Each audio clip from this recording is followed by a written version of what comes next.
Mi nombre es Juan Pablo Lavanda Valverde y a continuación daremos a conocer el desarrollo de ciertos ejercicios de la presente unidad. Como primer ejercicio tenemos encontrar las características de operación del diodo de silicio y del diodo de germanio en el presente circuito.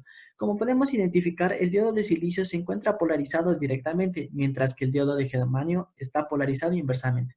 Entonces, las características de operación para el diodo de silicio son que su voltaje de operación o caída de tensión es de 0,7 voltios, mientras que la intensidad de operación es de 24,5 miliamperios. Esta intensidad la podemos calcular mediante sumatoria de voltajes es igual a cero, obteniendo así ese resultado.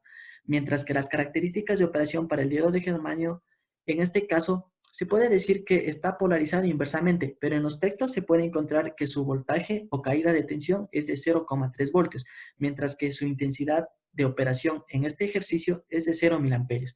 En la siguiente imagen se puede observar la simulación del circuito y podemos concluir que la intensidad del diodo de silicio es de 24,36 miliamperios, que es un valor aproximado al nuestro, mientras que la intensidad del diodo de germanio es de 5,546 nanoamperios. ¿Por qué nos da este valor? Este valor nos da porque este diodo está conduciendo una energía sumamente pequeña, entonces es próxima a cero, por lo que nosotros concluimos que la intensidad es de 0 miliamperios.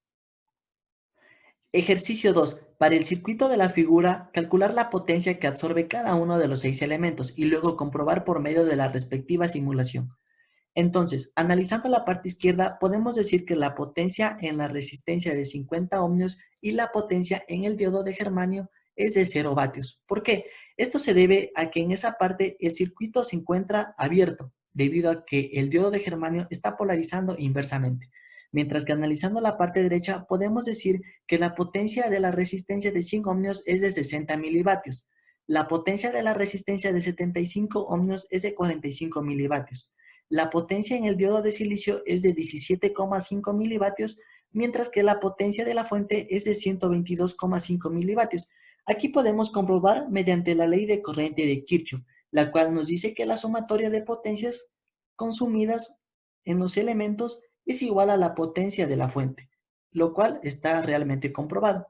En la parte derecha podemos observar la simulación del circuito. Aquí podemos identificar que los valores coinciden. Lo que cabe recalcar aquí es que en la parte izquierda podemos observar que los valores son próximos a ceros. Es decir, son valores de potencia tan pequeños que llegan a ser próximos a cero. Ejercicio número 3. Calcular los valores para las componentes de corriente continua y corriente alterna en el voltaje de salida. Y de la misma manera determinar el factor de rizo para la señal. Bueno, agregando varios datos podemos identificar qué es un rectificador de media onda. Entonces, los valores para la entrada son los siguientes. El voltaje RMS es de 12 voltios, el voltaje pico es de 16,97 voltios, mientras que el voltaje medio es de 0 voltios. Los valores para la salida son que el voltaje pico en la carga es de 16,27 voltios. Esto se debe a que se le resta la caída de tensión que ocurre debido al diodo. El voltaje medio en la carga es de 5,18 voltios, mientras que el voltaje RMS en la carga es de 8,13 voltios. Y así podemos identificar el factor de rizo que tiene un valor de 156,95%, obteniendo un factor de forma de 1,56. Como podemos observar en la parte derecha se encuentra una captura de la simulación del circuito. A continuación les voy a mostrar ciertos valores. Como podemos observar aquí en la gráfica, podemos identificar que sí es un rectificador de media onda. Entonces, obteniendo así un voltaje pico en la entrada de 16,970 voltios y un voltaje pico en la carga de 15,96, que se aproxima a nuestro valor obtenido. Entonces, así sí se puede deducir que obtenemos una caída de tensión debido al diodo de 0,7 voltios aproximadamente. Ejercicio 4. Calcule el factor de rizo de la señal de salida para el circuito de la figura y compruebe sus resultados aplicando la técnica de simulación del circuito. Bueno, primeramente, como nos podemos dar cuenta, analizando el circuito, trata de un rectificador de onda completa. Entonces, los valores para la salida serán voltaje RMS de 12 voltios, voltaje pico de 16,97 voltios y voltaje medio de 0 voltios. En los valores para la salida tendremos un voltaje pico en la carga de 15,57 voltios. Esto se debe a que el voltaje pico de la entrada hay que restarle la caída de tensión de los diodos, es decir, 1,4 voltios debido a que hay dos diodos. El voltaje medio en la carga será de 9,91 voltios y el voltaje RMS en la carga de 11,01 voltios. Entonces así obtenemos un factor de rizo de 111% y un factor de forma de 1,11. Como nos podemos dar cuenta, el factor de forma del rectificador de onda completa está más próximo de llegar a 1 que comparado para el rectificador de media onda. En la parte derecha podemos observar la simulación en ORCAD y a continuación les mostraré la simulación para poder verificar ciertos resultados.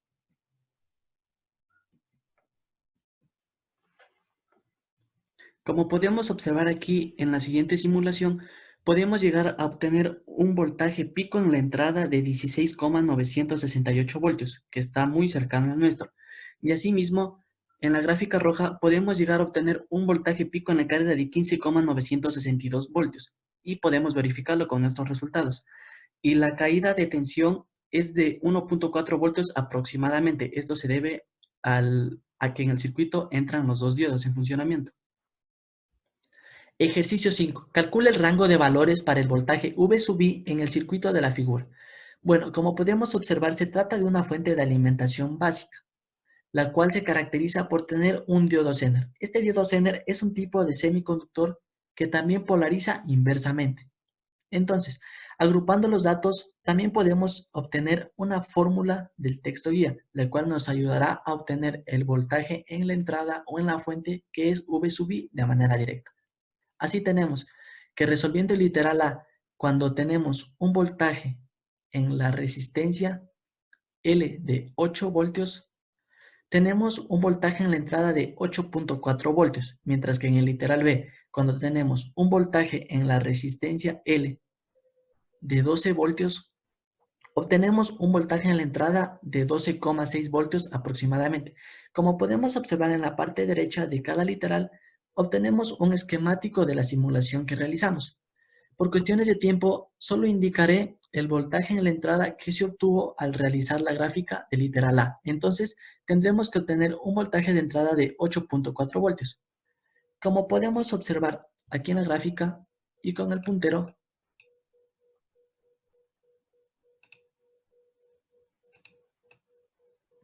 el puntero es de color rojo. Entonces, el voltaje en la entrada, como podemos observar, es de 8,3952 voltios, el cual es un valor pero muy aproximado al que tenemos en los cálculos. Ejercicio 6. ¿Cuál será el valor de la corriente máxima de colector posible en el transistor de la figura 8,24? Haciendo un pequeño análisis, tenemos que se trata de una polarización de un transistor NPN en emisor común con una sola fuente. Aplicando las fórmulas vistas en el curso, tenemos que una intensidad de la base de 9,989 microamperios, una intensidad del colector de 998,9 microamperios, un voltaje colector emisor de 5,995 voltios y una corriente máxima del colector de 1,996. Una corriente máxima.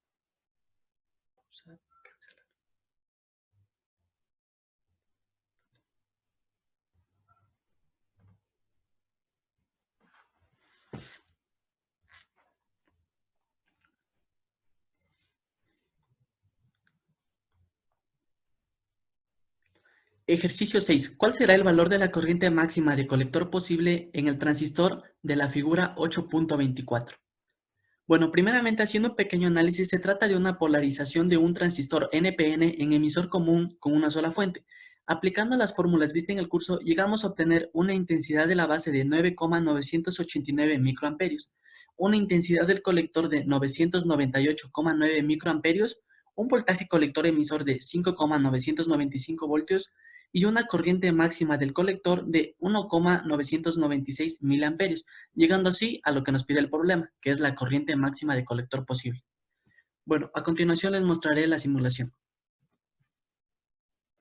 Como podemos observar, esta es la simulación del circuito realizada en ORCAD, llegando así a obtener valores próximos y a continuación haremos un pequeño análisis.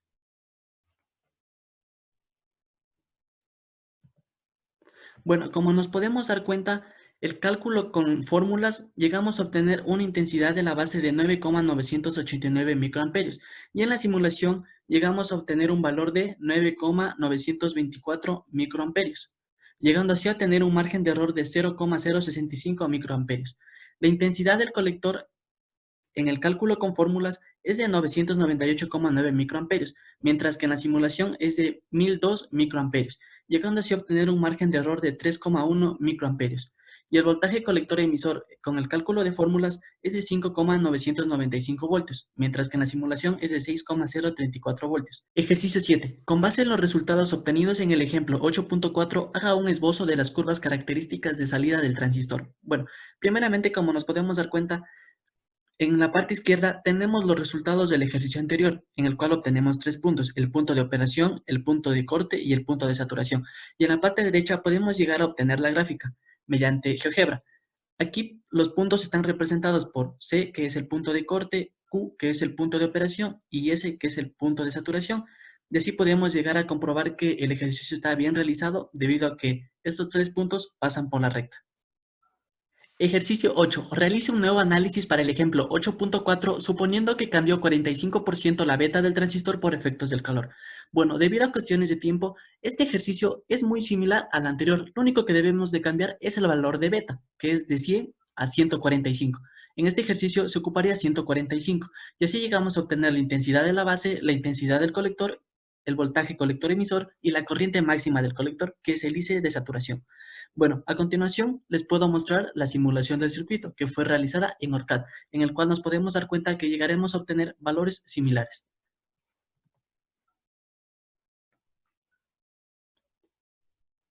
Bueno, como nos podemos dar cuenta aquí en la siguiente diapositiva, tenemos una tabla con la relación de cálculo con las fórmulas y de simulación, llegando así a poder comparar los resultados y obtener el respectivo margen de error. Como podemos observar, en la parte izquierda inferior tenemos el punto de operación, el punto de corte y el punto de saturación, pudiendo así obtener una gráfica y corroborar que los resultados están realizados de una manera correcta.